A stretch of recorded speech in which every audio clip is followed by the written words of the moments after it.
What is up, Card Breaker Nation?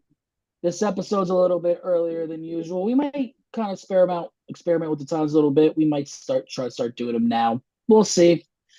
You know, it is just a time that worked for all of us. So, Danny, Tom, how are we doing? Oh, yep, I gotta mute that. So, Danny, Tom, how are we doing? Swelly. Oh, doing good over here. Just leave it at top loading some illusions. I'm in the middle of getting the break ready to be bagged up. Yes, sir. You know, as always. So there's an elephant in the room that I know some people are going to want me to address. If you comment about it, I'm not answering it. That's our main topic for the night. So if you know, you know. If not, just keep staying tuned. That's all I gotta say there. That's all That's gonna I be a gotta fun say. segment, man. It's been wild. Dude, I literally have Twitter pulled up on my other screen right now because so much stuff is happening. Like even today, so much stuff has happened. But yeah, before let's not even talk about it. Let's just get straight into the first topic. So, as a lot of you know, the Victor Wembanyama Black Prizm 1 of 1 has been pulled. And some of you may know this card also got a PSA 10, which in turn, it made this card's value skyrocket, but there has been a lot of controversy around this card. One of the controversies is that Kurt's Card Care got shouted out during the video where they're like, oh, we got a 10 shout Kurt's Card Care, this, that, third. A lot of people were bugging out about that. Some old heads, some really big card enthusiasts. It got really bad to the point where Ryan Hoge had to come out with a statement and said the following. Lots of conversations about this card in the recent day. I got to hold it and its cousin while they were both in house. PSA stands by the original assessment, and our graders did not detect anything with the service deemed that it was altered. That said, I want to clarify PSA doesn't approve of any chemicals or foreign substances being added to the surface of a card to improve the condition or appearance. If we detect that this has happened to any card, we will consider it altered. So people were thinking that it got a higher grade because they used Kurt's Card Care to quote unquote alter the card. And people weren't really thrilled about the centering on the card either. But I did some deep diving myself. And this is all from Kurt's Card Care's website. Shout out to him. If you look at his website, kurtzcardcare.com, you see that it is and this is from his words, not mine, an all natural spray that quick dries that can clean fingerprints, smudges, ink spots, and even reduce dents and wrinkles on vintage paper cards. Tom, I know you feel very strongly about this, so I'm going to let you have the floor. No, I mean, for me, shout out to Kurt's Card Care, bro. That stuff is magic. I see absolutely no problem with cleaning off a card, especially based on the quality control of PSA's cards from time to time. Anyways, my biggest pet peeve with this entire thing is, you've already brought it up, is the freaking centering on this card is absolutely not any better than 60/40. There is no way, other than PSA trying to grab money, saying, okay, 100K cards, you owe us $3,000 for grading, we're going to give you a 10. Like, you can clearly see in the picture we have up on the screen that is way off to the right and probably a little high on the top as well. So if anything, this is a 9 to me all day long. And that's on the best end. I don't think it has anything to do with them cleaning. It needs to be consistency in grade is what you guys need to be focusing on. And we brought this up. Mike McCara had a bunch of cards that we subbed in, as well as some of our own stuff. I have a 1990 hand signed, been sitting in a freaking binder for 30 years. I subbed in Leroy Horde from a Browns fan. Had him sign it in my front yard of my house. It was seeing my neighbor. Crazy story. That got a 7. Mike submitted a 2023 Mosaic Bryce Young White Introductions. That card was clean as hell. There was not a single smudge, scratch, anything on the surface. Maybe a little bit of a soft corner. That card came back at effing 6. How does my card that's 30 years old and in a binder a 7, and this card that is clear and clean a 6?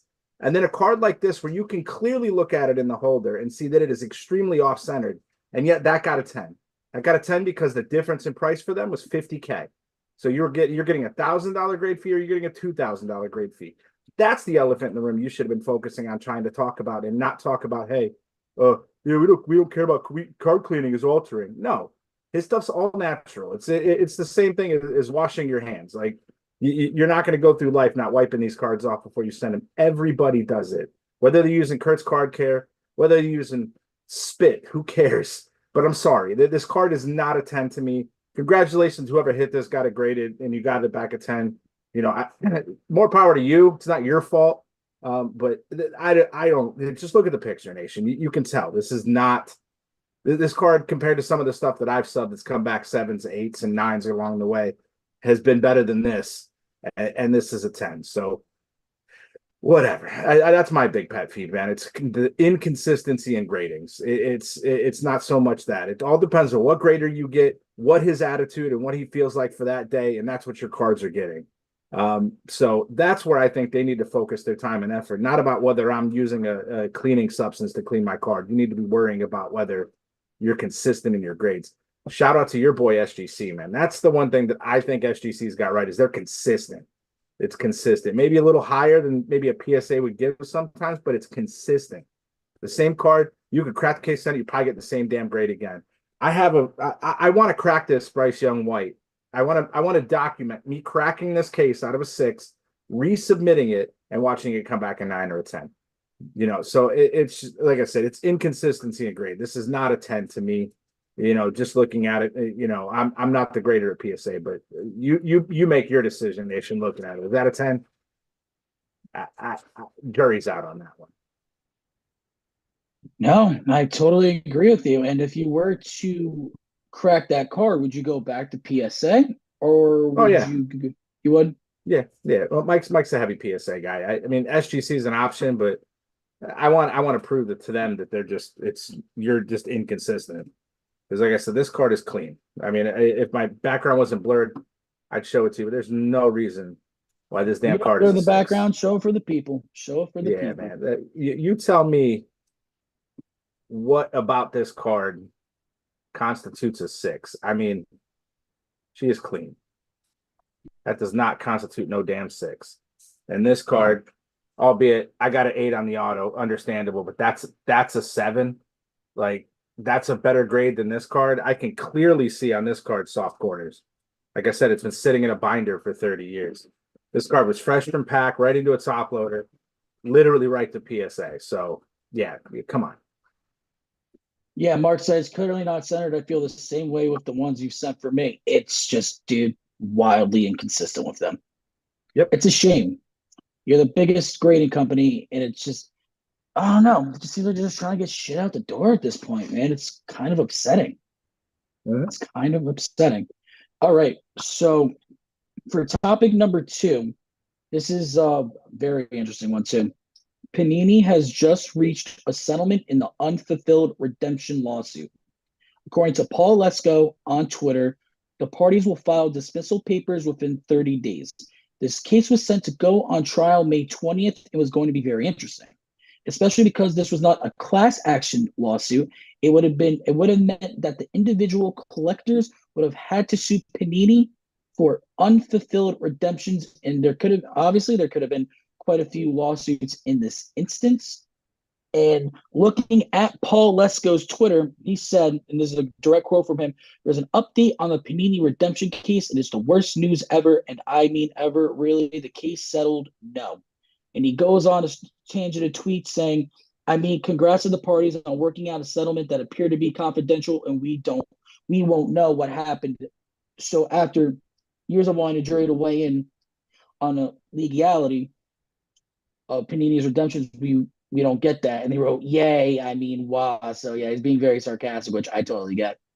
He said, the parties will file dismissal papers in 30 days, so there's a 0.001% chance we'll get more info on what happened here, but otherwise this case ended with a fizzle. And this guy is sad because this case is apparently pending for 4 years, and just 2 months away, they took away from the fund.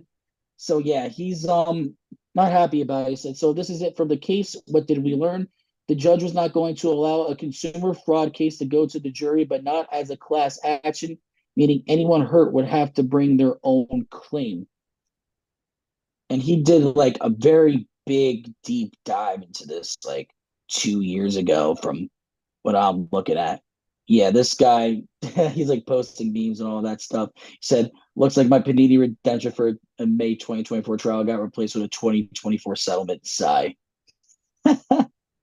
Yeah, no, so I totally agree. I actually do have a story surrounding a redemption.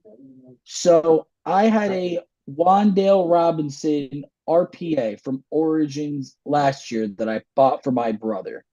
And I've always heard it's annoying to get stuff back from Panini regarding redemptions. I'll say this.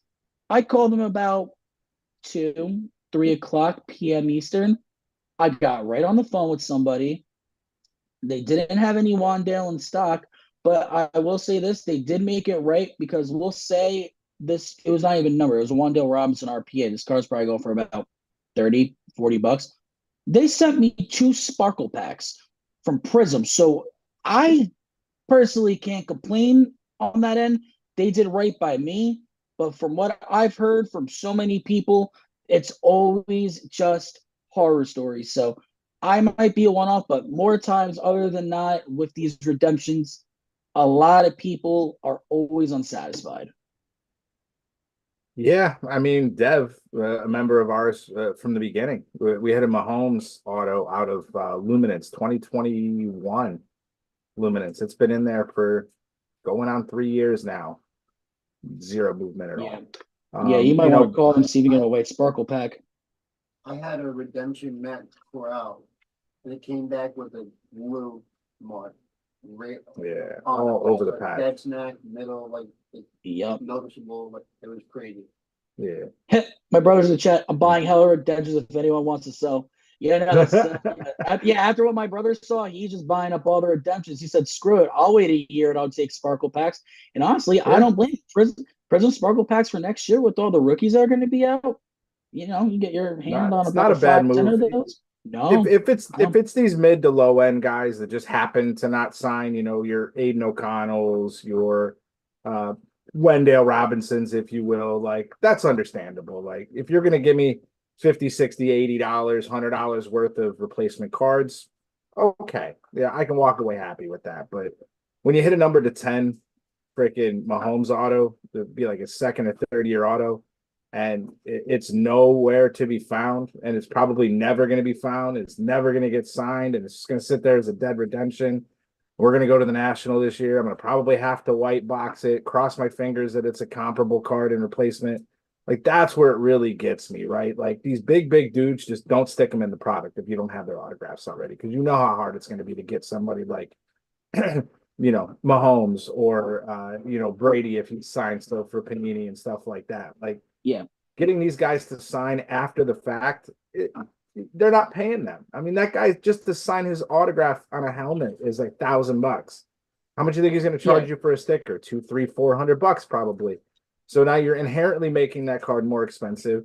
And Panini's like, do I really want to shell the money out for that now? Or am I just going to keep saving all the money I can because I don't exist in the next 18 to yeah, 24 months? Like, mad annoying. I've yeah. got a And to dual give auto. you, It's not a, yeah, go ahead.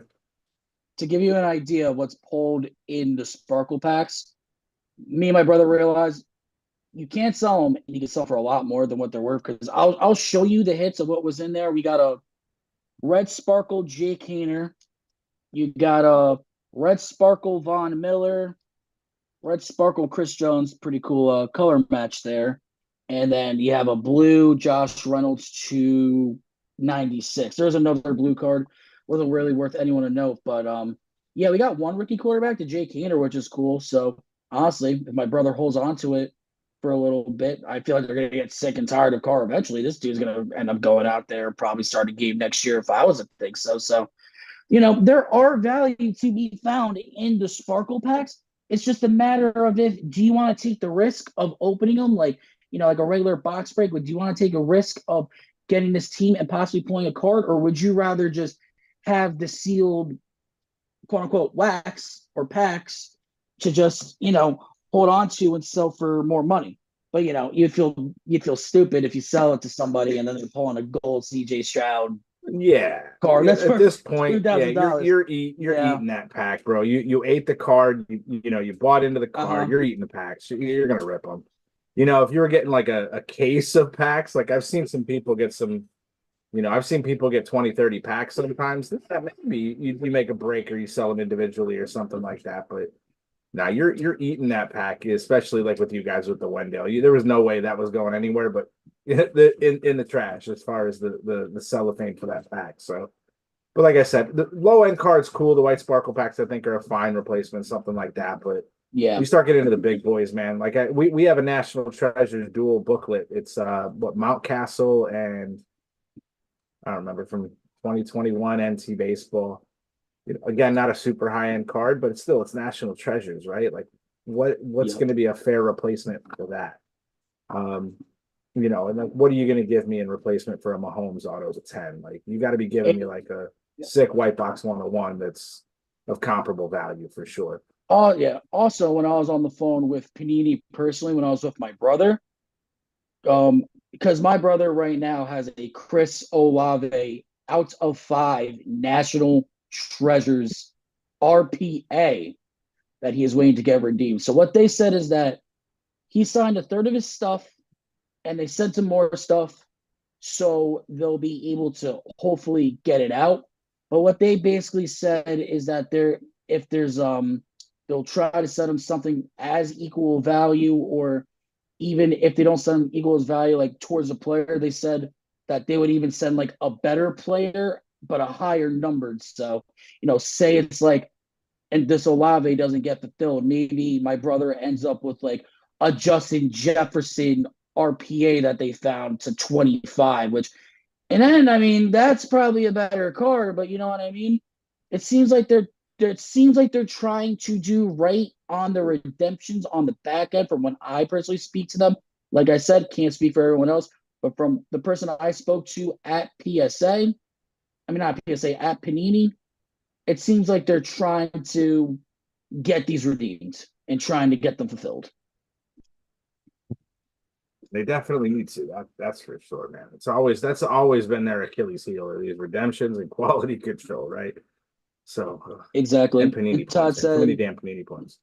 yeah, Todd said Sparkle Pack sucks for me, got 5 junkies. Yeah, no, like I said, they're very hit or miss, but when they hit, they're bangers. Yeah, for They're sure. straight bangers. All right, so we're gonna go on to the next topic, which is the LeBron Bronny 1 of 1 PSA 10 auto, which we have talked about multiple times before, is officially up for auction on the PWCC marketplace. And I will get the exact number here right now. It is currently still $27,000 from when I saw it. So this car is sitting at $27,000, and extended bidding starts in 7 days from now, literally 1 week from now. So, what do we think a LeBron James Ronnie card is going to net? We already had the bid at $27,000. We already know auctions at the last second take off. I could see I don't know, man. Apparently we're in a bull market with all this crazy shit going on. It's kind of hard to determine the value of this card just because it's not like Bronny's good, but he's not like NBA level good. I could see this card going for about on a safe side, 125 on the safe side. I'm definitely on the. It's going to be south of 100. I don't think this card breaks 100K. I I mean, think it's close to 100. there's a lot of luster behind it, especially with it being the first card LeBron signed since Upper Deck. Um, so I get that it's the first card with him and Bronny. There was all the hype around it. You get this card. You can save all the social media and stuff like that's been around this card and use it to hype it up later. Yeah. But I really, being a Bowman you know, I see this card hitting 70, 75 probably. I think Yeah, max. my Again, I brother, think Bronny hurts it. If it was just Bron by himself on this, I think it would probably net more. But I think Bronny's hurting it a little bit. But like I said, we've been wrong. It's a bull market. Could it hit your 125? I see it. It could. I just don't think this card breaks 100K. That's what I'm I saying. don't. The market's in a weird place. That's why I honestly evaluate it so high. My brother, for example, said 75 to 90, like around the same range as you. It's this is a really hard card in my personal opinion to Right. Right. And I mean, evaluate. there's plenty of Bronny autos in that product too. So that's like, what I'm saying? Like, and I think this is literally the only card that LeBron himself signed for that entire set. I don't think there's another card with him on it. Yep, I think this is literally the only one. this is it. So all these small things do help, I guess, the overall end value. Do I think there's upside in this card in the future if you get it for under 100K? Possibly. Bronny goes out and is anything like his dad in the NBA, which, it's not looking that way. He might be all right. Even if he does, even if he Yeah. does, I mean, he's like, got to make the league. over I what mean, yeah. It's like an he's Andretti making it into IndyCar. It's like an Earnhardt being in NASCAR. Like, the name's there. You're going to play ball. Somebody's going to take you based on your name. And hopefully you don't suck. And, if he can get out there and ball at least 50% of what his dad plays and he can get, maybe some off the bench minutes pretty consistently. Can I see this card being up there? Yeah, but I don't think, not in, I don't know. I don't foresee this card breaking 100K. I don't. I think it'll end up somewhere like Steve said, 75 to 90 on the high end, but I really don't think this card breaks 100K. Agreed. All right, so on to our Swelly's next back there topic shaking now. his head agreeing too. He's like, yep, I don't think it breaks 100 either. All right, on to our next topic. There was a guy on Whatnot named Reef Monkey Breaks who was ripping 2022 Donruss optic. This man pulled 5 downtowns in one pack. CK, if you can get the video up, just so it makes it a lot shorter for everybody. It's a 1-minute-long video. It's go to the 35-second mark. That's when he starts ripping all the downtowns. What's up now?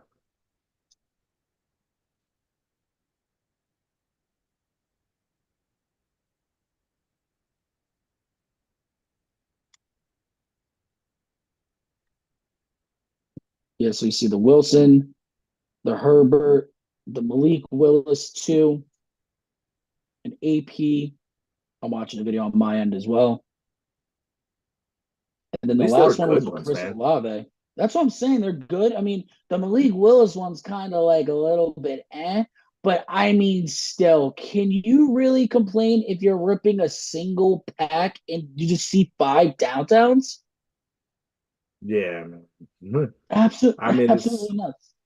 Yeah, if you would have hit this last year with the Titans, you'd have been happy. But yeah, man, 5 downtowns in one pack, bro. That's quality control. We did get 2 glasses stuck to each other in absolute, so that was it happens. It happens, yeah. It happens. And you see people rip cases. Like I was watching Backyard when they were literally ripping absolute and they didn't even get like a boom or like a glass. Like they had like a dud ass case from the one I watched. But it happens. That's another thing. Like with Backyard. People always complain that they're pulling all this shit. I was one of them. I turned over a new leaf because I literally realized how much product they rip. They just rip an insane amount of product. Of course they're gonna be pulling this stuff, man. Well, you saw Garrett was doing some video the other day, and there was it literally in a storage room, and there was like 50 cases of Prizm, 50 cases of freaking optic, 50 cases of absolute, like everywhere. I mean, these guys, they're ripping a ton of shit. I really don't think they're getting loaded boxes. Is Panini slipping a loaded box in there every once in a while because they want them to look cool? Maybe. But for the most part, man, those guys are just ripping astronomical millions of dollars of product a day between their like 5 or 6 channels now. That's the big thing with Whatnot now is the having multiple channels for the same sellers. You have your CB football, CB baseball, CB basketball, CB UFC, like they have all these different rooms that are running simultaneously from different locations or for them different offices. So yeah, they rip a ton of stuff, man. That's a really good segue into the next topic, actually, because Kevin O'Leary, Kevin O'Leary, Shark Tank, right? Yes, sir. So he was actually on Instagram Live a couple of days ago, ripping sealed boxes of NBA cards on Instagram Live with well-known collector Shine 150. We talked about him before on the show with his insane ass collection. This dude has one of the craziest collections I've ever personally seen. They were ripping 2018 National Treasures first off the line. They were Luca hunting. And in the live, he actually ended up saying that he was intrigued by the whole trading card industry and hinted at possibly starting up a business within the hobby. Which, I mean, he does that. He's a very mainstream guy, and he opens up his own company. That might open up the floodgates for even more people. Because I feel personally, to me, I feel like we're on the cusp, not just us, but in the hobby in general. We had the COVID bubble, but I feel like it's on the cusp of getting even bigger. Problem is, when it gets bigger, you're going to have more people still trying to make break rooms. You already see that a lot on Facebook, whatnot, or wherever. Everyone has to start somewhere. But the problem is that a lot of these people are not going in, as I don't want to like really shit talk smaller breakers because we were a smaller breaker at one time. We're more of I would like to consider ourselves lower to mid tier, but a lot of people don't do the proper research and the time and the money and the costs just on the back end and how to keep it running as a successful operation, so to say. Right. Yeah. I mean, if you're running your operation as a one-man show and that's where you're keeping it, then you can stay small time. If you want to take a company and you want to take it to the next level, you're going to have employees. You're going to have teams of people to make sure that you're constantly, this is social media. You got to have content consistently going out. You have to, Yep. constant new things. You have to take what you're doing and turn that into content. I could see Kevin O'Leary not starting his own company, but going after somebody like Leaf, right? And you already got the printing ready. You've already got a company that's got a little bit of a background. It's been around forever, and it just needs kind of that little nudge to really push them over the edge, right? Or something like maybe a Matt or Yeah. a smaller to mid-size card company. Because I don't know what his background is in this kind of stuff and printing and all that. I mean, if you're bringing Shine with you, maybe but he's gonna need some serious help, especially somebody that's late in age, has not ever probably collected. I don't think he's ever been in collected. He's just saying he's intrigued by the whole card market now. Yeah, everybody sees that COVID bubble and they're like, wow, if we Yep. were a break room in 2018, right before the bubble, and made it through the bubble, like we'd be up there with Leighton and all these other big card companies now because you were established. We literally started as COVID started. Like we were planning it. We took 6 months. We started planning like end of 2019 into early 2020 was our plan.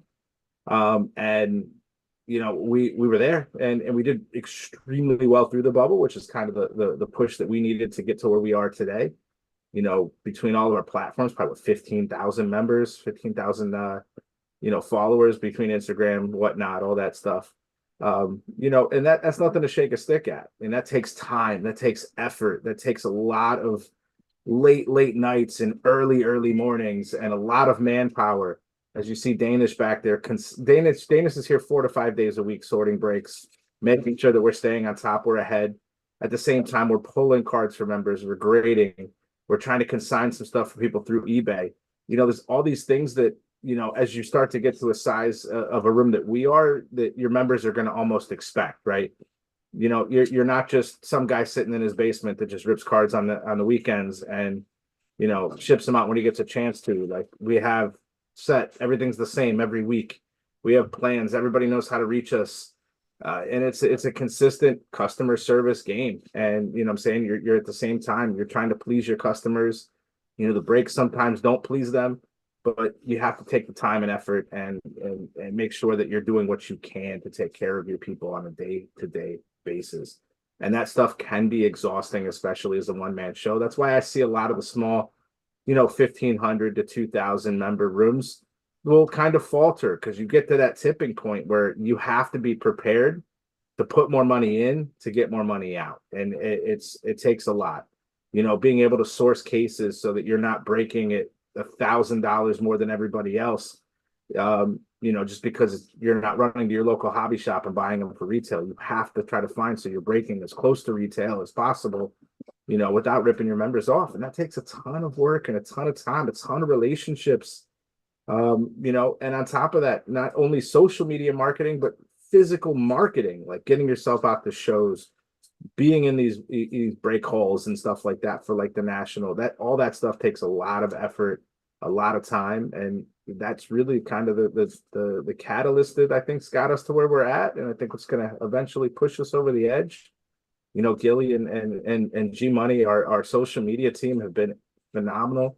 A couple of great videos hitting 10, 15,000 views.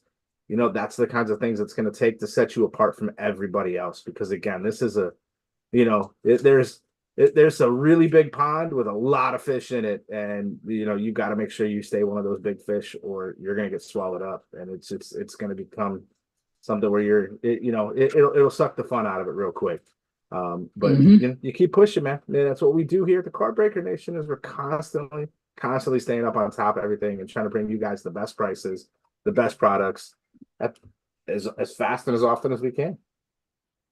Agreed. We got some things in the work. I don't know if Tom is ready to share them yet. Not yet. You'll see. You'll see, Nation. You'll see. Yeah. Well, that's a little tease. When we're ready to announce that, we'll be ready to announce it. I just didn't know if Tom was ready to announce that yet. So sorry to put you on the spot like that. All good. All right. So into our next topic. 1-of-1 green kabooms have come back to basketball. The upcoming product release of 23-24 NBA Crown Royale has always contained the highly coveted kabooms. Last year, they reintroduced the golds out of 10, but this year they're following suit with the green 1-of-1s as pictured here, the Luka. On another note regarding this product, we're actually going to have Tim Duncan autographs and Panini products for the first time in a long time. So that's definitely sick to see. Tim Duncan's going to be starting to sign stuff, as he is arguably the greatest power forward of all time, if wherever you want to rank him. Me personally, power forwards as they go, I probably got to go with Tim Duncan. I can't lie. As a Lakers fan, game respects game. But yeah, something to help legitimize the Spurs price. Helps the Spurs pricing a little bit when you're trying to build a break. At least you got something. 1-of-1 Wembanyama kaboom. Ooh, that's at least. That sells for more than the Bronny and Bron, James. That's a 250 raw, maybe. That's a 250,000. That's probably going to be, arguably one of his biggest cards of the year, I think, for sure. The 1-of-1 Black Prizm is what people are heralding right now as the biggest card with the biggest monetary value. Wouldn't shock me to see this one cracking top 5. That's all I got to say there. No, for sure. At least this year, for sure. And it'll be in the top 5 of his cards sold, for sure. And I think the golds are going to probably be 50 to 75 to maybe 100K card if they're a 10. I don't know if the Kaboom Raw will do 250, but a PSA 10 green Kaboom 1-of-1, I can see that doing 250. I can see somebody like Steve Aoki being all over that. That's the kind of guys that you're going to be selling a card like this to. Shine, somebody like that. Let me trade you a Luka NT out of 10 for your Wembanyama gold green Kaboom, like some craziness like that. I can see as a big ass trade. But shout out to Crown Royal, man. Always a fun rip. I know there was a big conspiracy like 3 years ago where like you could look at who was it, Anthony Edwards' shoe or something, and depending on where the sticker was and the last 3 digits on the sticker, you could tell which box had the Kaboom in it. There was a guy that did a whole video on it, I think for 2020. I think it was 21-22 Crown Royal. He was like, I figured it out. I know which box has the Kaboom in it every time. But hopefully it'll be Yep. I remember that. People were not happy about that. Yeah, it was a guy was on whatnot. He's like, yeah, let me see his shoe. Oh yeah, that's the one I want. Like, and it got him all flustered. He's like, "What is this guy asking to look at his shoe for on a live stream?" And then picking a kaboom right out of the box. Yeah, so Sal, before we segue into the next one, Sal said looking for Luca and Joker rookie autos will trade Purdy. Got Luca and Joker autos. Sal got some Purdy. Sal definitely got some He's Purdy. got That's some all. Purdies, man. I'll tell you that. Come on, bro. That's so fucking It corny. had to. It had to. Speaking of hyped cards in general, on our next topic, we're going to be talking about Connor Bedard. So the Red Young Guns out of 25 got pulled about a couple of days ago, a week ago. This card's on eBay right now. This ends at 9:30 p.m. Eastern. This is raw too, by the way. Since it's a color match, this card is currently at a 17,592 and 70 cent card. And we still have 2 hours and 2 minutes left on this auction. One, what does it go up to? Two, does it get paid for? I definitely don't think this one's being chill bid, bro. Like this kid's the truth if you're a Blackhawks fan. Like 3,000 people watching this right now on eBay. Yeah, this card's gonna hit 30,000 Canadian easy, which probably 25 US, somewhere in that ballpark. I could see it reaching. That's a big card, man. Yeah, it's a 25K is what Steve says. I agree. It's in that range, Yeah, right? I would. Yeah, my brother's more the hockey guy. Yeah, I think 20. Yeah, 25K. Yeah, I would think with all the hype around this card and around this kid, I think this will be a completed sale. And like my brother said, 25K, 25 to 30K, probably, or it sits around somewhere there. We'll touch base on that on next week's episode. Yep. All Keep your right. eye on Tonight Nation. Be one of the 4,000 watchers and watch it. No, I'm definitely watching that. So, topic 8, Topps has just announced that there is a Julio Rodriguez card that is coming out that is made entirely out of bubblegum. There is only going to be 5 of these in existence, but Topps has not yet announced how to get this card, though. It's very interesting.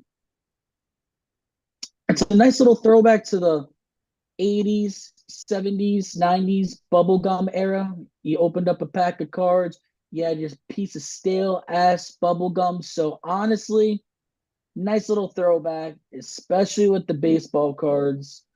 I'm just curious, how do you get this card though? This is a sick card. Yeah. Go box topper it or something like that in what random sets. I could see this being like a Top Series 2 or something like that where they chuck it in there, or Topps Chrome. I could see Topps going also the way of not even throwing it in a product and maybe do like a giveaway for them on like Fanatics Live. It's like, oh, buying a certain break, we'll give out these cards, or like a free giveaway or something like that they might do like on Instagram for like, big companies do their giveaways. You got to follow, like, sign, and then you get more entries and stuff like that. I don't, you know what? I think honestly, looking at this card, I think they should go the approach of doing a giveaway for it. I don't know if they should throw it in a product. We shall see, man. This looks to me like you wrapped it in a red towel and threw it in the washer and then chucked it in the dryer, right? And then you said, "Let me just slab this up." It's There's a weird. there's a literal video of like one of their people making this video out of bubblegum. There's an No, actual I video. get it. Like, I yeah, get it. This is crazy. It's what it looks like. This looks like I wonder what that would grade, right? Would PSA give that a 10? Like they did the Wembanyama black one of technically 1? speaking, is it technically speaking, is it a card? But if it's made entirely out of bubblegum, is it made a card? Because think about it, it's already slabbed up as the gum card. So I don't even know if they would quote unquote grade this. And if you think about it, I'd be afraid of cracking the card, cracking the case. I would have cracked the case. You're just gonna, no. This is Top G getting royalties on Gatorade.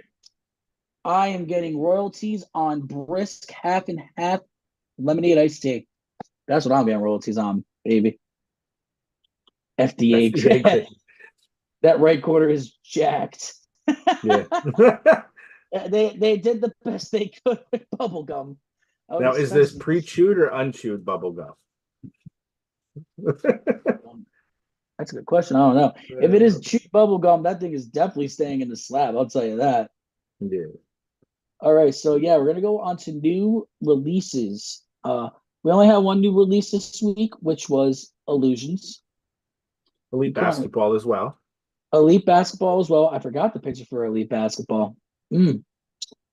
Sorry about that. This is our big release, though. That's the big release this week. Yeah, Illusions is our big release. We're most, predominantly a football group, always trying to venture out into new stuff. For some reason, Tom did NASCAR the other day and made me write down that was cool break. That was for cool me. Break. Fun for me. Oh, for me it was hell. On the back end, that was awful. 90 names I had to write down. That was that was I told Tom next time he does a NASCAR break like that, I'm on vacation. I ain't on that day. I ain't on that day. I'll say that. But yeah, no, big release is Illusions. Always a sick, cool little product. There are rumors that this and actually Donruss Elite Basketball, because so much stuff is releasing like from now to May, June. This is a shorter print set. So if you guys were familiar with Rookies and Stars last year, which is usually a big quality set, Rookies and Stars last year was like impossible to find. Yeah. So with Illusions, Elite Basketball sold out within a couple of hours. I think the ball that Panini dropped on this one is kind of their product release schedule, right? How are you going to drop Elite Basketball after you've already dropped Prizm? How are you going to drop Illusions after you've already dropped Prizm Football, right? These sets used to come out, Illusions, Origins, all that stuff was your first things that you saw, and then kind of Prizm hopped in. And then it kind of was just kind of picking up steam with the quality of the sets going forward. So Illusions, always a fun rip because, even with Panini's price, 400 I think is a little inflated compared to what we've seen in years past.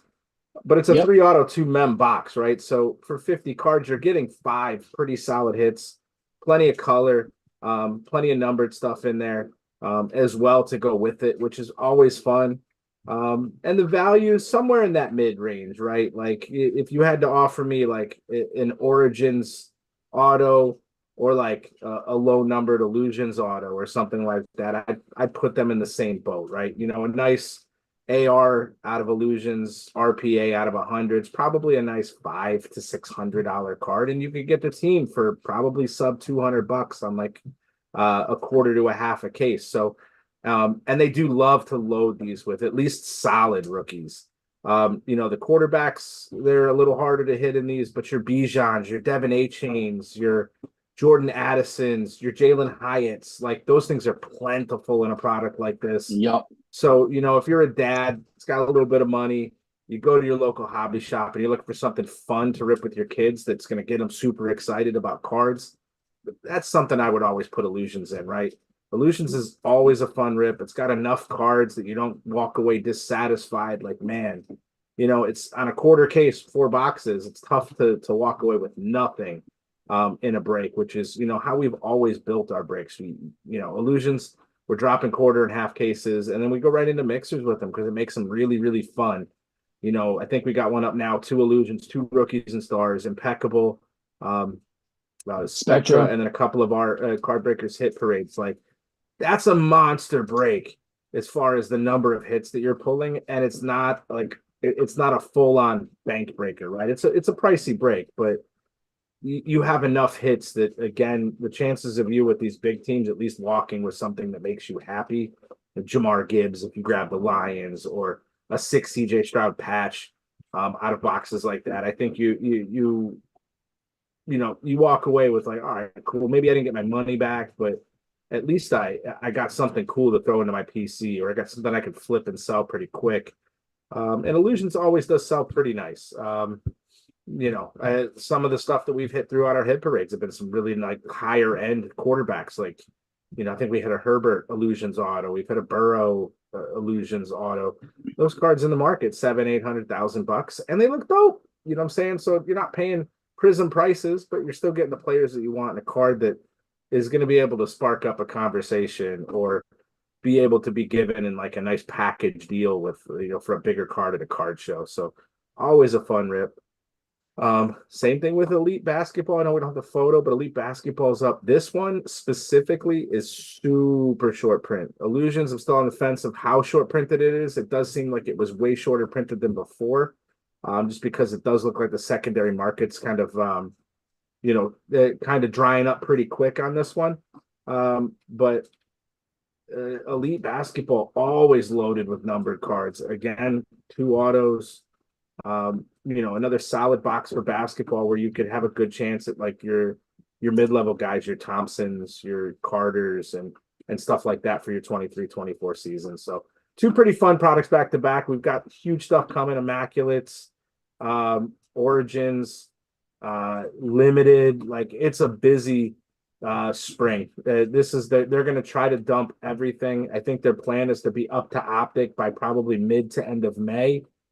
So they've got a lot of stuff. If you look back at the calendar of stuff to put out between now and then. So I think we're going to have a fresh release at least every 2 weeks, but it's looking more like every week for like the next probably 4 to 5 weeks at least. And there's still more on the horizon. But yeah, Illusion's always a fun rip, man. If you haven't already, grab your team, jump in a nice little big break with your team, and see how much fun you have, in a live stream for something like that, for sure. Southside Danish feels like a hacker. Can you help us with Cash App? No, no one can help us with Cash App at all, ever. It's no. Good old Cash App. Fucking yeah, no. All right, so into our main topic. We're breaking down NFL free agency. And like I said, we are going to address the elephant in the room, how we're going to do it. We'll talk about our teams respectively. Then we'll talk about moves just around the league in general. So for me, personally, as a Giants fan, was I hurt when Saquon Barkley signed a deal with the Philadelphia Eagles? Yes. Did I burn Saquon Barkley's jersey when he said he was signing to the Philadelphia Eagles? Yes. Do I keep Saquon Barkley as a person personally? No, I do not. I get why he signed to where he did. I just didn't like how he went about his press conference today and said something along the lines of, I've been on the wrong side of this rivalry. I see my daughter wearing the Eagle stuff, saying something along the lines of, I love wearing this Eagles hoodie right now. And then he basically said, I'm sorry how it went down on social media, this, that, and the third. It got crazy with Tiki, all that. Listen, he went and he got his bag. I respect that. All I'm going to say is this. We offered him about a $14 million contract a year or two ago. He didn't take it. He's obviously in a much better situation that he was in as opposed to the Giants. But it hurts, man. It really hurts. It really hurts. Apparently, yeah, it really, really hurts. It sucks. I wish him nothing but the best in life, but when you're playing my team, I hope you are straight up buns. I hope you're straight up cheeks. And everyone was overreacting to the Tiki Barber, you're dead to me. This is what people don't realize about New York. That is literally how people fucking talk around here. People talk like that around here. So everyone's like, oh, whoa, whoa, whoa. Tiki is a New York sports radio caster. I've already met Tiki Barber at a Yankees game. He was cool as hell. But, he did that, to generate clicks because, that's a Skip Bayless. So he doesn't generate clicks and do anything like that. But I will say this. Saquon Barkley is dead to me. But on the other end, with Xavier McKinney, I get why we couldn't pay him. He went to the Texans, and he went to the Packers. I was just thinking about Saquon, how he could have went to the Texans. He went to the Packers. I got no ill will for him. He's getting his bag. We can't afford that much money on a safety. That's a luxury position, personally, in my opinion, on defense. And you could find that in the draft or wherever you want to find it. No ill will towards Xavier McKinney. class act. Award towards Saquon Barkley. Saquon, you could have literally went to any other team, and I would not feel this way about you, honestly. But on the same end, my Giants, man, 2 offensive linemen. We signed Drew Lock, who's probably going to be our backup. He's going to end up probably being our starter eventually. So, you know what? Don't entirely hate it. But the big I love the video of Drew Lock sitting on the sideline singing I forget what song it is. I'm a millionaire. Yeah. Yeah, no, but the big thing that my New York Giants did, we signed Spider-Man, bro. We signed Brian goddamn Burns, took a second in the 5th, and we signed him right as we got him. He has like a 5-year deal, making $30 a year, which him, Kevon, Dexter Lawrence, who arguably is the best interior defensive player in the league, not named Aaron Donald, maybe a little bit better than Aaron Donald. Aaron Donald's getting older in age. We have one of the most disgusting front sevens in the whole entire league now. So, how I see it, instead of spending on running back and safety, 2 luxury positions in the NFL, we ended up freeing up that money, trading for an elite edge rusher, which any team needs, and we locked him up to a deal. So I can't really be mad about that. And we got Devin Singletary. Obviously, he's not Saquon, but we bolstered up the line. So, whoever our quarterback is out there, hopefully doesn't get killed. And hopefully we have more of a respectable offense next year. In regards to the drafts, I hope we still go with a quarterback, but if we don't go with a quarterback, I would like to see the Rome kid from Washington or Malik Neighbors as our pick. But I don't know if we're going to get Malik Neighbors because Chargers just dropped Mike Williams. So, Tom, what do you think about your Browns? I mean, not a whole bunch of moves. They did do some contract restructuring. I think we're one of the 2 or 3 teams that are still a little bit over the cap. Thank God they gave us more this year. I don't hate that Jameis Winston is the backup to Deshaun Watson. Deshaun Watson. Long day. Golfing, it was hot. Him. I do like the Jerry Jeudy move. You've got 2 probably of the hands down best route runners in the NFL now between him and Amari Cooper. They lost a couple pieces to our defense. We were injury plagued by the end of the offensive line. We were injury plagued by the end of the season, which kind of hurt us in the playoffs. But I think, again, we're going to be a solid team. Do I think we're going to be out and be a Super Bowl contender? I don't know if we're that far yet. We need 90% of Deshaun Watson when he was in Texas, when he was in Houston. We need that. He did not look like the same quarterback coming back, and then the injury, and then you got that spark with Flacco for the end of the season. But breaking news: Devin White, Bucks linebacker Devin White is signing a 1-year, $7.5 max deal with the Eagles. Oh God, this team just keeps getting better and better. Steve broke that 4 minutes ago. Yeah, I just saw it on Twitter. Yeah, Devin White to the Eagles. And I just hope Nick Chubb is as good as he was before the injury as well too. And we should have a solid team. Do I think we can beat the Giants? Hell yeah. Do I think we can beat the Cowboys? Yeah. Do I think we can beat the Jets? Yeah. But do I think we're beating the Chiefs or anybody else? I don't know, man. I would ask Danish how does he feel about how his Cowboys have done in free agency, but it's been quite quiet on that front. You did make one move. You did not. They got Eric Kendricks. That's what they did. And the other move that all the other stuff that's been going on with the Cowboys has been off the field issues between Jerry Jones and Dak Prescott.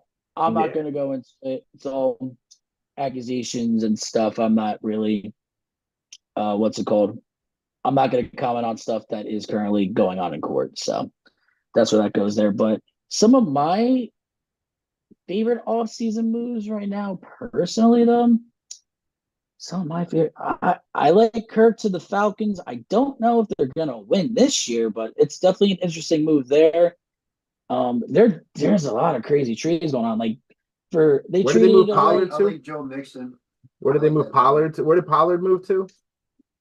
Pollard went to the Titans. Calvin Ridley's a Titan. The Titans signed one of the top centers in free agency. So the Titans are looking to bolster back up. You have Derrick Henry to the Ravens, which I also absolutely love. You have he's got a lot of shit going on.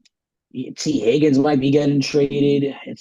It's literally insane what's going on. Like even before the show, Sam Howell just got traded for a third-round pick. Shout out to the Commanders. They finessed Sam Howell for a third. They just traded Sam Howell to the damn Seahawks for a third-round pick. That is absolutely insane. But that's going to show that they're probably going to go with Drake May at number 2, assuming Caleb doesn't go number 1. So, yeah, it looks like they're all in. Also, the Commanders, they're just signing free agents left and right. This guy, the GM, he just went in there. He's like, nah, I don't like to see. He's trading players. He's signing players. I know Bobby Wagner just went there. There's just so much going on. Calvin Ridley to the Titans, like I said before, that was a really, really big shock to me. I like seeing all the running backs go. I don't like what the Packers did with the Aaron Jones situation to me personally, how they signed Josh Jacobs. And then when they signed Josh Jacobs, they said to him, oh, we need to take a 50% pay cut. So, he asked for his release, and then Aaron Jones went to the Vikings, which for that, man, don't blame him one bit. I might sound hypocritical as a Giants fan, but don't blame him one bit at all. And then you have all these other quarterbacks that are getting moved, like Gardner Minshew's on the Raiders. You have Desmond Ridder to the Cardinals. Mac Jones went to the damn where Mac Jones go to? Mac Jones went to the Jags. And it's crazy. You're seeing all of these quarterback pieces that are moving, and it's like, what's going on with Fields? What's going on with Zach? Well, the thing is with Zach might have to stay in New York for another year if apparently Aaron Rodgers is going to be the running mate with Robert F. Kennedy Jr. Don't know if anyone heard about that. So we'll see what goes on there. That's a crazy situation. But yeah, I'm just really curious to where Justin Fields is going to go at this point in time. No distractions. No distractions, Rodgers said. No distractions. Mm-hmm. No distractions. Yeah, everything's been a distraction with him. We're going to be honest here. Yeah. Sorry, CK. Yeah, no. So, anything else you want to touch with on free agency? I think there's gonna be a ton more moves too. Last year we had a pretty crazy shakeup in free agency before the season started. Again, I think something's got to happen with Fields, or the Bears are just going to assume that they're going to. I know Caleb does not want to go to all these quarterbacks that are in the draft. They're like pretty adamant about not wanting to go to the Bears, but money talks. So, could I see, somebody like Caleb Williams going number 1 to the Bears, and then the Bears turning around and putting him behind Fields for 6 months or a year to kind of groom him in the NFL? I guess, and then kind of let Fields just go on his way after that. Maybe it's the plan. Hour ago, Curtis Samuel signed a 3-year, $24 million deal worth up to $30, including $15 million guaranteed with the Bills. That's a move I like just because they lost Gabe Davis to the Jaguars. That's a move I like. Also, where is Mike Williams going to go? Because Mike Williams got cut. And Mahomes freed up $21 million in cap space. Do we see another interdivision change of Mike Williams going to the Chiefs for a year on a prove-it deal? He is 30 years old, and his body has not held up as well as he would want to, which sucks because honestly, I really like Mike Williams as a player, but I just see that the Chiefs didn't free up $21 million of cap space for nothing. The Chiefs are going to go out and they're going to get a wide receiver. They're gonna get a wide receiver. No matter who it is, you got T. Higgins that's on the trade block right now. Who knows? Justin Jefferson could end up on there too if he doesn't want to say. You got Justin Jefferson that could. I'm just saying Justin Jefferson. I'll stop watching football.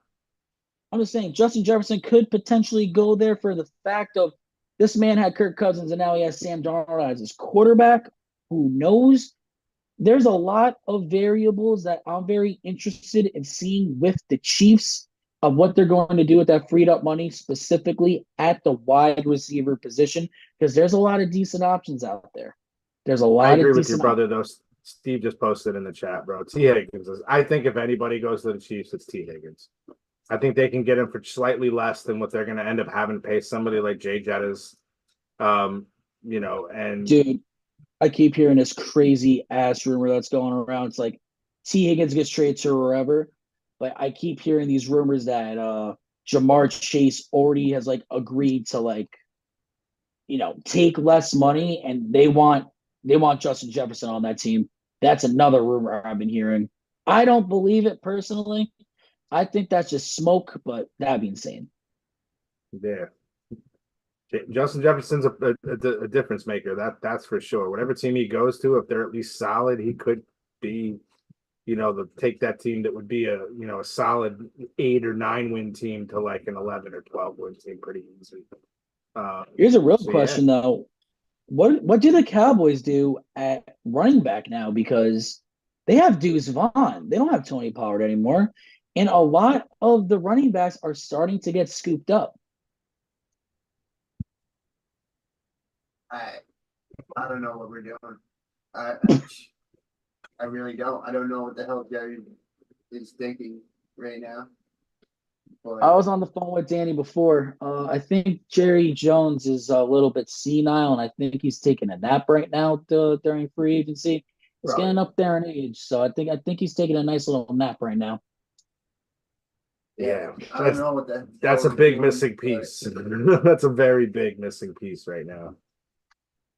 Yeah, it's a very big missing piece. Yep. And I think they lost 2 offensive linemen too. I know they lost one person to the Commanders, and they lost another one to, I forget. They've been losing more players than they've been gaining, which that's not good for them.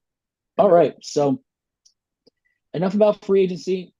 We are going to go into the top 5, and then we're going to peace out. I still got to work on the page. We still have open breaks up for Spectra 4 Boxer, Don Russ Elite, the Reboxer, and we have a sick mixer up.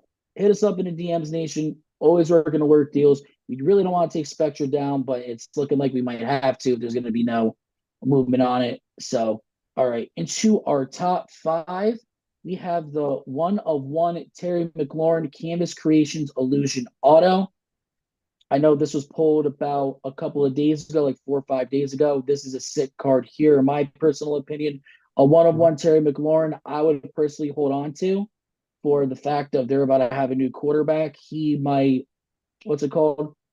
He might end up having a resurgence year with a new quarterback if that happens to be his favorite target. And, like I said, Curtis Samuel just left there, so he's definitely going to be getting the touches. So that's definitely, hold that. Shout outs to you. Hold that shit. Hold that. And then at number 4, we have a 2023 Jeb Burton 1/1 NASCAR Prizm. I don't know anything about this card. That's you. Don't know what he races for. This is all you to explain, Tom. Jeb is brother of Jeff Burton, the racing family, right? The Burton family's been around forever. Pretty dope. I mean, he was never like the big guy. He was always like a mid-pack guy the years that he was in NASCAR, but still a fire hit for Normac, bro.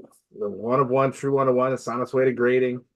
Should be a sick card. Looks like the centering is good. The back centering, as Gilly shouted out in the show, was pretty crazy bad, but I think the front's solid enough that's a solid 9/10 card for sure. Especially especially after our Whiplash gets his hands on it, makes it nice and pretty. Shout out Whiplash Comics, baby, my boy Andy. Yes, all sir. right. So number 3, we have the Anthony Richardson out of 99 rookie signs illusions. This one is just the auto. This is like their cut auto on this card. It's so weird. It looks like they wanted to put a patch in there and then just never pulled the trigger. It's not a sticker auto, so I don't know if like. Do we consider it a cut auto or on? I don't know. I don't think it's cut. It literally seems like they had them sign like the little blank white squares, and like that's the inside of the card is just your little filler card. Is what it looks like, because it's got a nice thick. There's a nice gap between the lip and where the auto is. It's about a quarter of an inch or so drop down into that thing. So yeah, and then at number 2, space, right? Oh yeah. At number 2, we have the Anthony Richardson Spectra RPA. Was this one numbered, Tom? I don't believe it was. It was just the silver Spectra. Everything in Spectres are numbered. I believe. Let me see that one. That was out of 199. I believe that was the base. Is that? Oh yeah, so that one was at a 199. Like I said, Anthony Richardson is really big for the fact of he's one of the only quarterbacks that signed. I think Anthony Richardson, I'm personally a buyer. That's just me though. Mm. And then at number one, I pulled this personally from our first ever flawless break.